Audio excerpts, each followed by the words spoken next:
pequeña dedicatoria, que dice así: cuando uno conoce a un sabio, y este además es una excelente persona, y muy divertida, inquieta y certera, no puede más que reconocerlo, disfrutarlo y presumir de ello. Por ello, a modo de mínima gratitud, la presente intervención es para mi fraternal amigo Francisco Vicente, que eres un crack, amigo. A partir de aquí voy a leer las páginas que he traído, que están redactadas de antemano, entonces repetiré cosas. Si me doy cuenta, pasaré de largo para que en vez de hora que desea hora y 20, pero bueno.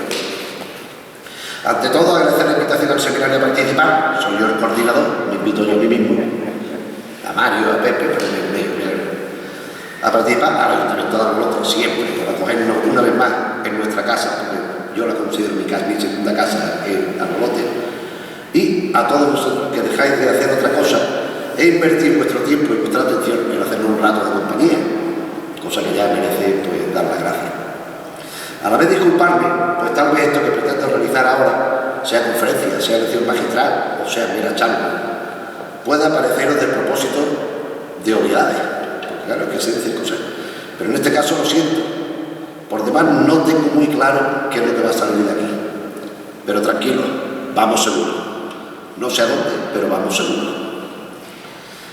La evidente paráfrasis del título del trabajo, la evidente paráfrasis al título del trabajo fundamental del pesimista Arthur Schopenhauer, El mundo como voluntad de representación, se justifica en atención a su mismo enunciado, al que voy a someterme con literalidad y escrúpulo. Me sirvo de la forma, pero no del contenido. El filósofo acudió a ambos términos, según él, dicotómicos, en su discurso, y yo utilizo como sinónimo en forma respectiva. Él decía: la voluntad es la esencia pura, real, de algo. La representación es la apariencia, aquello que parece pero que no es. Esto a mí me trae el pairo, no voy a recurrir a esto. Yo soy mucho más pedestre, yo soy más de andar por casa, ¿verdad? Y mucho menos sesudo, y entonces utilizo voluntad y representación en su sentido más estricto. Esto es, intención lo primero y resultado escénico lo segundo. Me parece que nos puede resultar útil esta opción para el periplo que les propongo, como indico en el subtítulo, a modo de mínima revisión diacrónica actualizada de esta opción renovadora del teatro en su momento, que deviene la crueldad, a través de su práctica en sus más destacados cultivadores. Vamos a hacer un mínimo cosas, porque aquí hay mucho de harto y tal, pero bueno, ya lo veré. En su momento convinimos en bautizar esta edición del seminario como Sátira y Crueldad en el teatro de Martínez Mediero y Moreno Arena. Dilogían de términos y conceptos y la dramaturgia de dos autores, el invitado y el local, como objeto de estudio, o sea, sin alejarnos de los parámetros y pautas acostumbrados en el sucederse de las ediciones precedentes. Mi idea resulta ocuparme de modo casi exclusivo de uno de los dos componentes del título, la crueldad frente a la sátira, como ya quedó expreso con alguna línea, pero alguna línea debo dedicar al otro concepto. También con posterioridad me detendré en algún ejemplo debido a los dramaturgos que nos reúnen, pero no será exclusivo. Y claro, al clausurar yo, como he dicho, el seminario, ya se han vertido toda clase de argumentos, explicaciones y reflexiones sobre el particular en todas las sesiones precedentes, que es lo que tiene que ser último. Y pese a poder resultar reiterativo, no me privo de intentar aportar mi propia contribución, por limitada que sea. Y a partir de aquí empieza el rollo. La sátira, por definición, resulta un ataque humorístico, no sinónimo obligado de simpático, como muchas veces se considera. Humorístico y mordaz, contra algo. Una situación, un comportamiento, un modo de pensar, que es el objetivo. O contra alguien, con quien el creador discrepa y al que se enfrenta, denuncia y contra lo que arremete. Por supuesto, se producen numerosos casos de sátira amable, de reconvención suave, de simple tirón de orejas. A esto no nos interesa nada, para nada. Supongo que coincidimos en el pensamiento de que la sátira, cuanto más dura, contundente y demoledora resulta, mayor eficacia conlleva. Y esa implacabilidad que se aplica a la víctima, sea persona, objeto o idea, pertenece de lleno al ámbito de la crueldad. Perdón, voy a hacer un paréntesis. Es que tú has dicho, Pepe ha dicho esta mañana, no está metiendo la comida. Es que yo voy a hablar un poco de filosofía disimulada, pero filosofía, ¿qué distingue a las personas de los animales? El pensamiento, la filosofía, la reflexión, la filosofía. Un poco voy. Eso es que me he acordado y digo. Una crueldad artística, no coincidente en rigor con la crueldad simple, corriente, sin más, con la cual, no obstante, comparte numerosos elementos de intención y ejecución, y, en definitiva, de la cual resulta una variante. El teatro, como todo, evoluciona, si no quiere convertirse en un dinosaurio, y en determinado momento comprende que los esquemas y las propuestas espectaculares son inmovilistas y quedan caducas por archisalida. Eso ocurre de forma cíclica en la historia del arte escénico, como en muchos otros ámbitos, no vamos a descubrir aquí la sopa de ajo. Y así sucede con la inclusión de la crueldad. Lo trágico se sublima, se pretende ir más allá a través del humor. Un humor iconoclasta, duro, sin paliativos, que subvierte lo conocido, lo que atañe a la lógica y a la razón, según se entendía en lo relativo a lo teatral. Ahora llegaremos a los nombres y fórmulas de esta vertiente cruel, como vía de discurso espectacular. Pero antes debemos atender a dos cuestiones que se resolverán a través del breve esbozo que propondré en torno a los aludidos. ¿Qué es la crueldad? ¿Cómo se define y qué la caracteriza? Y no menos importante, en la praxis de esa acción cruel existe siempre una intención previa. ¿Se logra el objetivo deseado en la expresión y plasmación de un acto escénico de crueldad? Vamos a ver mi impresión. La crueldad en sí podemos sintetizarla como el uso o sometimiento. Yo no he recurrido a los diccionarios, yo he diseñado mi. Podemos sintetizarla como el uso y sometimiento a otro ser humano, institución, filosofía, ideología, etc., de vejaciones, daños, aberraciones, con la finalidad y la voluntad de dañarlo o aniquilarlo. Su uso y disfrute requiere extrema frialdad al ser ejercida. La frialdad es un ingrediente connatural a la crueldad. No intervienen ingredientes como empatía, solidaridad ni compasión, sino lo opuesto. Si quien aplica la crueldad tiene un hacha en la mano y su rival está arrodillado en el suelo, con la cabeza apoyada en un tocón, no se limita a darle una patada en el culo. Y si lo hiciera, no actuaría de modo cruel. Todo elemento nocivo y dañino está más que permitido y recomendado. Y se va más allá del sadismo, mucho más. Lo lacerante, lo doloroso, lo brillante resulta en su uso y su abuso la herramienta óptima en el ejercicio de someter y aniquilar la dignidad, la condición y el ser en todas sus dimensiones contra quién o contra aquello que se ejerce. En el contexto de lo teatral, la crueldad aparece como una bofetada, como un revolcón al público, adocenado y sumiso, ante una teatralidad lineal, convencional, establecida y sin muchas más variantes que la simple peripecia anecdótica de cada espectáculo. Como el teatro épico, el distanciamiento o la inmersión en la mente de los personajes, no solo el monólogo interior, como Duero Vallejo o Eugene Morín, destacado, entre otros, demostraron. La crueldad se revela como una renovación de lo escénico, como un cambio, como un soplo de aire nuevo. Se busca la creación de una realidad escénica diferente, una ruptura con la tradición. Ese es el origen de la crueldad como tal.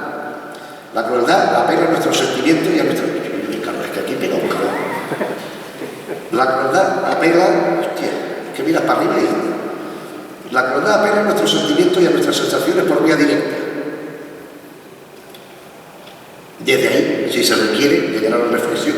Pero su forma expresiva, su sistemática, no atiende a la lógica de la razón, sino que implica una vuelta a lo primario, a lo directo, a lo esencial. La crueldad tiene como objetivo desasosegar al espectador, incomodarlo, conmoverlo al límite. Por norma se persigue un impacto violento en el receptor. Los actos se imponen sobre las palabras, la agresividad y la violencia sobre la razón. Por lo general, los dramaturgos que cultivan la crueldad generan situaciones y personajes que originan rechazo y oposición en el público, no identificación. Y desde ahí surge el terror, la indignación, la reacción. Insisto en la intención evidente, al menos en potencia, de apelar de forma directa a las emociones, a los sentimientos, sin el tamiz del juicio. Es que esto para mí es esencial. Y aquí no se ha dicho, o por lo menos yo no lo he escuchado, algo que me parece básico. La crueldad puede servirse, y así lo hace, de sentidos y orientaciones diferentes. El enfado, la cólera, el rechazo, la furia o el arrebato resultan la meta que se desea alcanzar.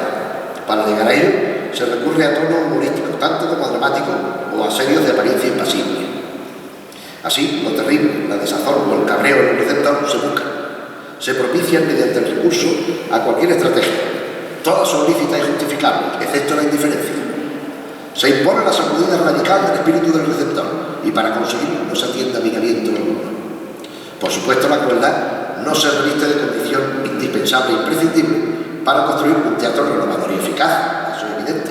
Es más, no resulta recurrente neceso en las diferentes dramaturgias actuales la existencia de la crueldad. Ni todos los autores se interesan por ejercerla o plantearla en su obra, ni todos los espectáculos necesitan o quieren de su intervención, ni todo el público asume y desea cumplimentar tales propuestas. Pero existe como opción que alcanza una presencia e influencia relevante en el teatro contemporáneo y que nos ha deparado alguna que otra obra maestra. Fíjate, estoy en el prólogo todavía. Dentro de la línea cronológica de la historia, la fecha clave como manifestación inicial de crueldad resulta el 10 de diciembre de 1896, el estreno de Ubu Rey, de Alfred Jarry. Porque Jarry es el auténtico artífice de la revolución teatral, muy por encima de Artaud en su ejercicio en el nivel de los resultados. El teatro a fines del siglo XIX se hallaba en un momento de inmovilismo absoluto y se definía como un teatro convencional, etiquetado y aburguesado. Llegó el bueno de Alfred Jarry y lo despanzurró todo.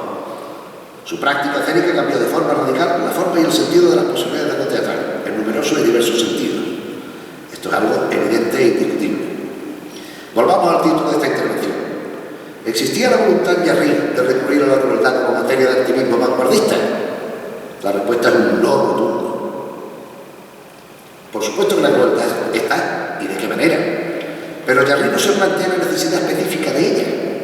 Los textos de Jarry son pura, exacta y precisa representación, que obedece a la necesidad e inquietud del artista de rebelarse contra los caducos sistemas imperantes impuestos sobre los escenarios. Él busca una renovación, sin más y sin menos, que lleva a que el teatro de Jarry sea una síntesis, se ubique en el terreno de lo existencial y al tiempo de lo estético. Por ello, por superfluo y redundante, esquiva la perceptiva y es mínima o inexistente la teoría, con intención de tal en el autor. Su razón de existir es la práctica, la realidad objetivable y la visceralidad llevada a cabo, esto es, la representación. Ubugua es la manifestación primera de ese nuevo modo de entender y orientar el teatro, pero no la única, aunque sin duda la más relevante dentro de la obra del autor. Lo demás Ubu en la colina, Ubu cornudo, Ubu encadenado, y los desopilantes almanaques de Ubu, magnífico, junto con otros textos de vocación escénica, sean o no teatrales, narrativos o miscelarios, nos transmiten desde su actualización esa propuesta vital, al tiempo que estética y artística. Desde los minutos de Arena Memorial, primer libro publicado por Jarry, en el que además ya aparece Ubu, hasta gestas y opiniones del doctor Faust Freud, patafísico. A mí me parece un libro esencial, aunque en forma de novela, con intermedios teatrales como El viejo de la montaña, César Anticristo, Handel Nablus o el drama en 5 relatos, La otra Alcestis, entre otros, a los que se suman escritos de títulos tan singulares y elocuentes como Autocleto, Antrofagia, Pegar a las mujeres, El odio, Suavidad en la violencia o Los sacrificios humanos del 14 de junio. Junto al resto conforman volúmenes como Gestos y especulaciones, el ya mencionado Los minutos de Arena Memorial, o Sinopios, Superlopios, Soliloquios e Interloquios de patafísica, ciencia lúdica en la que no me puedo detener por razones obvias, pero que merecería mucha atención. Fragmentos de narraciones como Los días y las noches, novelas de un desertor, El amor absoluto o El supermacho. En definitiva, práctica artística que desarrolla y amplifica lo mucho latente en aquel primer Ubu, que, como sabemos, condujo a Alfred Jarry a una paulatina identificación de sí mismo con el personaje, con su consiguiente incremento de excentricidad, de hedonismo y de disolución y de disipación moral, intelectual, física, hasta asimilar como propia su forma entrecortada y sincopada de hablar, su desaliño externo o la necesidad de andar por la calle siempre armado de su inseparable revólver. Bien, él y no otro es el gran artífice original de la inclusión de la crueldad como materia de pleno derecho de lo escénico, entre otras innovaciones de primer orden, porque hay más. Sin él no existiría Samuel Beckett, y mucho menos Ionesco o Aramov, y otros muchos que están en la mente de cualquiera. Jamás expresó intención o voluntad de hacerlo así. Él se dejó guiar por la intuición. Todo lo contrario, justamente, que el siguiente referente imprescindible e incuestionado en relación al teatro de la crueldad, la expresión que él mismo acuña y difunde, Antonin Artaud. Artaud, en él hallamos plena e inconsciente voluntad de crueldad, como no podía ser de otra manera. Y se reconoce deudor de Jarry, como lo demuestra, entre otras manifestaciones, mediante la fundación junto a Roger Vitrac en 1926 del Teatro Alfred Jarry. Es en Jarry donde el propio Artaud encuentra el tipo, el germen de lo que desarrollará en los años siguientes. Artaud, nuestro querido Artaud, inquieto donde los haya, que lo mismo mostraba su adhesión inquebrantable al surrealismo, que miraba al dadaísmo para ponerlo a ambos actos seguidos en clave de solfa, no era precisamente una persona muy coherente, teorizó mucho y bien sobre la crueldad que nos ocupa. Sus reflexiones sobre ella alcanzan hasta hoy cota suprema en cuanto a la poética de lo escénicamente cruel. En su cerebrismo El teatro su doble, 1938, ya se ha hablado bastante de eso aquí, incluye varios de los textos fundamentales sobre el particular, incluidos los dos manifiestos, en los cuales a ratos esboza, a ratos profundiza sobre la idea de crueldad. Pero quizá la dimensión completa y total del fenómeno no se puede apreciar sin acceder a sus numerosas cartas, de las que da completo desarrollo con cambios y matizaciones, amén de añadido a los presos los manifiestos. Algunas de estas epístolas están en el teatro su doble, pero resultan mínimas presencia si se compara con el cuerpo contenido en títulos como Cartas desde el Rodé, son 3 tomos, o Texto, 1923-1946. En la apretada síntesis, los presupuestos que establece la necesidad del teatro de acudir a cambiar la sociedad desde el arte. Pero esa revolución no debe transitar las vías de lo racional y lo lógico. El teatro busca estimular los nervios, a la visceralidad esencial, en lugar de la inteligencia y la razón. La palabra sobrevalorada será sustituida por hablidos, por gestos, por acciones físicas. Grotowski lo define como impulsos interiores, sin ser exteriormente violento por obligación, y concluye con que la crueldad es el rigor. Pero claro, el automóvil que se desplaza poniendo el agua del grifo como combustible, explicado funciona de maravilla, pero la realidad práctica es otra historia. Y eso mismo es lo que ocurre con Artaud y en su visión de lo escénico. Se puede afirmar sin temor a equivocarse, al menos en lo que yo conozco, que Artaud es un autor teatral malísimo. Sus obras son fiascos, fallidos y fracasos, incluso en atención a sus pretensiones. Porque él mismo intentó llevar a la práctica sus acertos teóricos, y el resultado, con muchísima dificultad, puede resultar más deplorable. Es que es horroroso. Su dramaturgia no resulta extensa, más bien escasa, o así, por lo menos, lo que conozco por obra y gracia de las traducciones, de lo que se presume son sus textos más interesantes, a saber, las piezas breves del chorro de sangre, Samurai, la piedra filosofal, ya no el firmamento, a las cuales se asume la extensa Los Cenci, a partir de Stendhal, irreconocible en el resultado final de Artaud. Cada obra es peor que la anterior y que la siguiente. Son, de verdad, espantosas. Muy mal. Desde la perspectiva que se quiera mirar, son obras muy malas. Tal circunstancia obliga a que el defensor del hombre, la figura de Artaud, traten de justificarlo de algún modo. Por ejemplo, Grotowski. Artaud era un gran poeta del teatro, lo cual significa un poeta de las posibilidades del teatro, no de la literatura dramática. ¿Vale? Podemos aceptarlo siempre que lo defina poeta, por favor. Y si desdeñaba la literatura dramática, ¿por qué la intentó? Pero bueno. O la excelente novelista y fotógrafa Susan Sontag, en mi opinión, da una impresión muy certera y libre de prejuicio, sobre todo favorable, quien mantiene que Artaud es comprensible e importante como monumento cultural, siempre que nos refiramos a su idea sin leer demasiado su obra. Es que esa es la clave, ni más ni menos, no se puede expresar mejor. En este caso, y regreso al título de mi ponencia, la voluntad abunda y destaca, toda vez que la representación no existe, con una mínima dignidad por ninguna parte. En verdad, la importancia y trascendencia de Artaud en la arte escénica se debe a sus pensamientos, ideas y aportaciones teóricas, y ello le concede un elevado puesto de merecido prestigio en la historia del teatro. Artaud, como Jarry en sus tiempos postreros, no parecía tener todas las piezas necesarias en su cabeza, o si estaban, funcionaban mal. Su heterodoxia, no solo de pensamiento, la llevó a convertirse en asocial. El consumo desmedido de alcohol y drogas, de inmenso interés, su ensayo muestra Los Tarahumara, donde comparte su experiencia sobre las consecuencias psicológicas del peyote, que es una cosa que es tremenda, te hace delirar, te hace una cosa. Él hace ese libro, pero el consumo desmedido de alcohol y drogas propició su deportación de Irlanda y, sobre todo, su ingreso y estancia más permanentes que ocasionales en diversos manicomios, durante 9 años estuvo, bueno, del último psiquiátrico lograron sacar la presión y el recurso debido a poetas y gente de cultura de la época, entre ellos como destacado Arthur Adamov. Bien, estos desastrosos retazos de los casos biográficos de Jaime y Arthur no son gratuitos, pues el tercer miembro de la Santísima Trinidad de la aldea teatral, y disculpen la expresión, corrige y aumenta a lo largo de toda su existencia cualquier inconformismo, heterodoxia, marginalidad y sentido de oposición social revolucionaria. Ante dicho, me refiero, como no puede ser de otra manera, a Jean Genet. Jean Genet procede de la inversión social más radical, enaltece al delincuente y al criminal, hasta el rango de héroe. Se deleita en la belleza de lo feo, de lo desagradable, de lo repugnante y de lo asqueroso. En su constante provocación demoledora jamás aceptó las normas y leyes de la sociedad, a la que transgredió de forma sistemática. Desde su infancia, recordemos que fue abandonado, vivió en un orfanato y fue adoptado por una familia que después... Y en su adolescencia, que a pesar de obtener buenos resultados académicos en los estudios, fue obligado a ingresar en un reformatorio.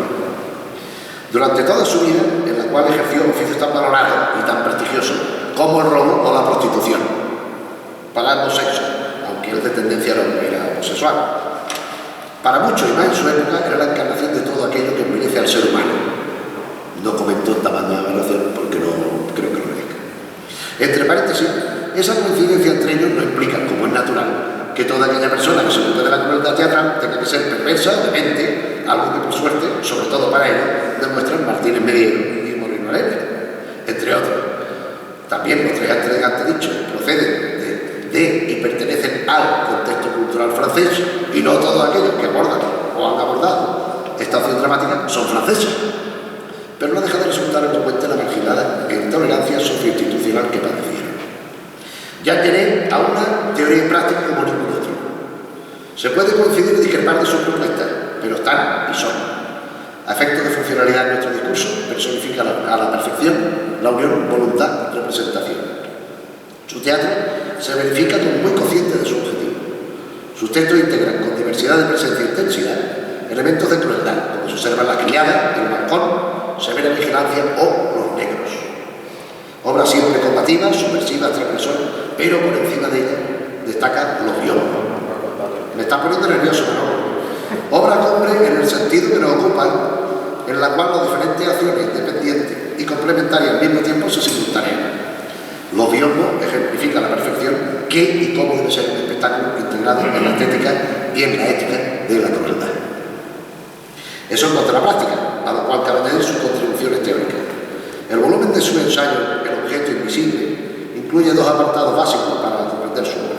Por ende, la evolución de este tipo de dramaturgia.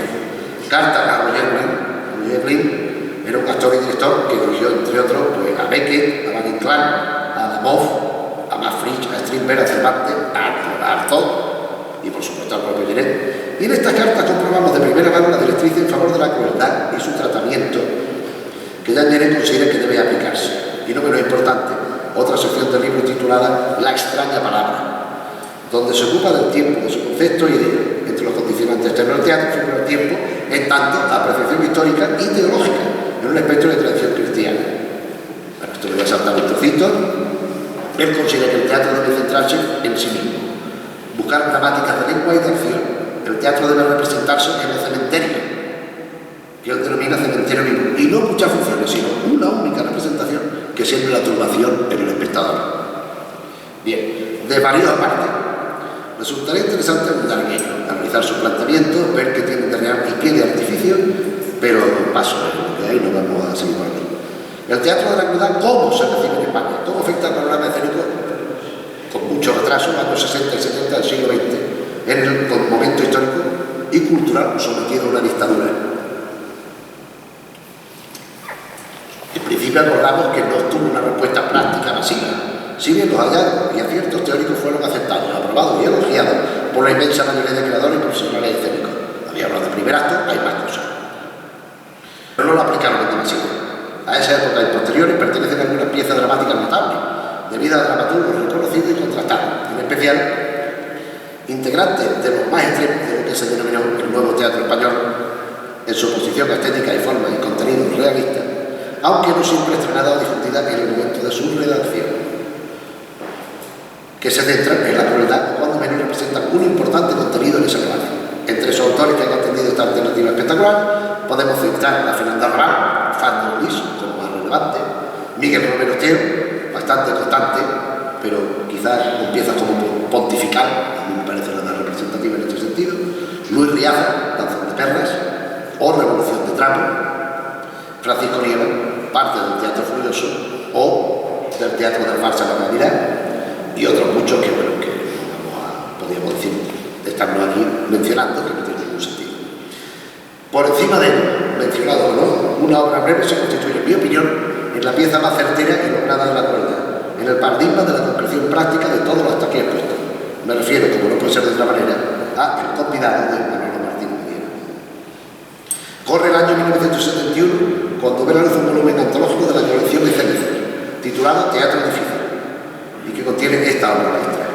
Obra que alcanza la más alta cima de su objetivo, que reúne y despliega todos los elementos propios de la estética en que se enmarca, y que hasta hoy, por lo que me alcanza, no ha sido superada ni siquiera igualada. Manuel Martínez Mediero, autor de una dilatadísima trayectoria y una obra teatral muy extensa, recogida en 14 tomos de obra completa, más una novela a caballo entre lo erótico y lo pornográfico, La Venus del Perrito, muestra su preferencia genérica hacia la farsa y hacia la sátira. Si bien otros textos no ofrecen rasgos algunos de humorismo y en algunos casos se orienta más hacia la lírica. Maestro del cachondeo, que empieza por uno mismo, y de la irreverencia. En su obra destaca la capacidad de provocar, a través de un humor cáustico, erosivo y demorado. Cualquier situación, por improbable que parezca o por dramática que resulte, es susceptible de desarrollarse a través de una acción risible a la par que convincente. Su humor no pacta ni claudica en su irrenunciable lucha por la denuncia, la crítica y la oposición a valores y posturas burguesas, considerados y aceptados como correctos y convenientes. Atento con el estado del mundo, la sociedad y la política que le ha correspondido vivir, no duda en cargar contra lo que considera papanatas, trasnochado o tendencioso, en una muy amplia gama de asuntos que abarcan desde la intimidad más cerrada hasta otros que gozan de muy sobresaliente conocimiento público, con numerosas acciones que discurren entre una posibilidad y otra. Así, desde el encierro de las personas en un ámbito enclaustrado, hasta frutos de violencia traída de la realidad y difundida por todas partes, o en fragmentos biográficos de alguien tan célebre como un dictador, Oliveira Salazar, se combinan en su revisión compleja de cuanto nos rodea, junto a cuestiones relativas a los descubridores, la monarquía o el fútbol. Por aquí.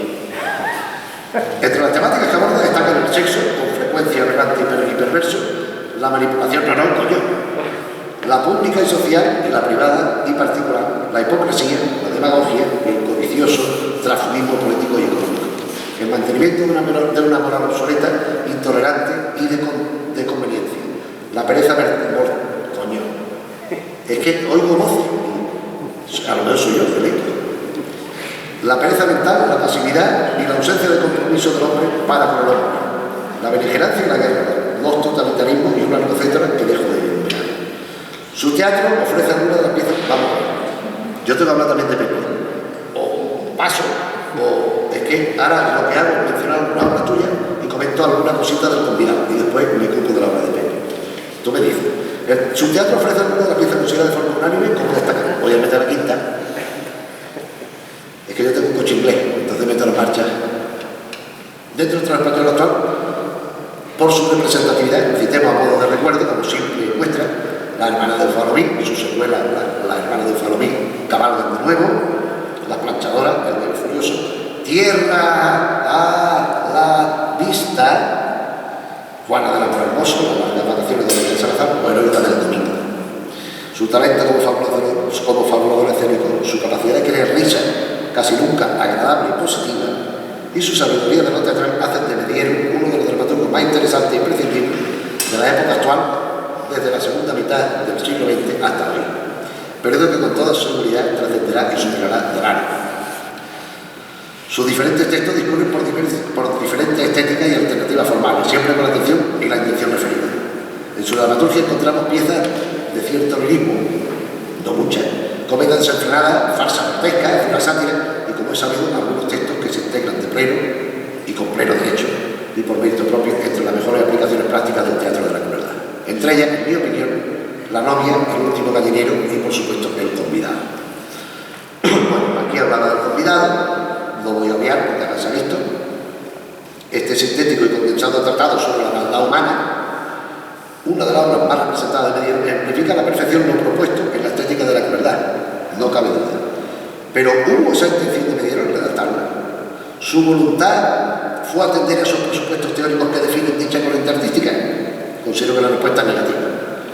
Martínez Mediero seguía por su capacidad de entendimiento y empatía, de suerte que una anécdota relatada por un amigo le fecunda. Quiere rechazar, molestar y dañar, y se deja llevar por su intuición y por su instinto, y por su saber teatral. Recurre a la exageración, a la hipérbole, desde un tratamiento propio del realismo, casi me atrevería a decir suprarrealista, para atrapar y que tiene tamaño de propósito, que hasta el mismo, según confesión propia, le hace pasar muy mal cuando asiste a una representación del convidado. Por lo tanto, no hay voluntad de integrarse en una directriz teórica establecida de antemano. Sobre todo cuando se hace mal, o cuando se hace bien es distinto. Qué jodido. La verdad, claro. Todo es que... Bien. Una generación posterior, deudor y epígono reconocido y confeso de este grupo del nuevo teatro español, José Moreno Arena, incide en estos tratamientos y formas estéticas de Carrara. Y no ha dudado en reconocer el convidado como uno de los textos dramáticos que más y con mayor profundidad han influido en él. Aquí debe tenerme, digo debería, porque no sé lo que hacer, no sé esto de qué va, es que ya digo, esto lo escribí del tirón, de tenerme una consideración del todo sabida, pero con frecuencia olvidada o desatendida. Me refiero al contexto cultural en que inician y desarrollan su dramaturgia Martínez Mediero y Moreno Arena. Mediero padeció la censura oficial, si bien él se hizo manga y capirote de ella, la represión, la falta de libertad, algo que Moreno Arena, cuya labor se inicia la transición, no sufre. Este aspecto me parece externo a la creación, pero que la condiciona, y me parece relevante. Como también la gran idea teatral en que participarán. Martínez Mediero desde Badajoz viaja, se traslada de un sitio a otro, Barcelona, Sitges, Madrid, San Sebastián, con intención de no quedar excluido del mundo escénico a pesar de sus limitaciones institucionales, muy vivo, lleno de energía, de fe y de convicción en todos los sentidos. Moreno Arena, apasionado y redento del teatro, sobre todo leído, porque no tenía ocasión de leer muchas obras, encuentra una cultura teatral sin la limitación impuesta por la censura, cierto, y con mayor posibilidad de acceso a materiales ajenos de otra época, pero mucho más descafeinada. Aquella vitalidad, aquel entusiasmo, aquella vehemencia no existe. Lo escénico se ha institucionalizado, se ha aposentado. Los más encendidos enfrentamientos, debates, dialéctica, etc., en todas las tendencias, posturas estéticas, dramatúrgicas, espectaculares, no existen ya, más allá de pequeños foros de entendidos. El teatro se vive menos. La sociedad, la política y quienes rigen la visión del mundo han decidido prescindir de aquello que los cuestiona, de lo que no transige, de lo disidente, y sin hacer ruido, con sutileza y discreción, limita, ahoga y sofoca su presencia y representatividad en la existencia real de los ciudadanos hasta quedar ignorada e invisible. Ya no existen las clacas ni los pateos, las polémicas no traspasan escasos límites cuando se producen, que casi nunca, tampoco parece interesar demasiado al colectivo social. Y como es natural, esta canción influye.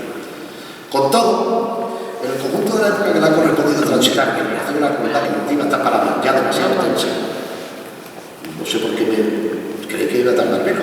José Moreno Arena resulta una excepción sobre la norma, en tanto lo extremo, lo límite, y más, si se trata de asuntos y tratamientos sin concesiones, compatibles, parece que se evita que los autores no acometen de forma directa y buscan alternativas expresivas, y cada vez más un teatro más light, más descafeinado.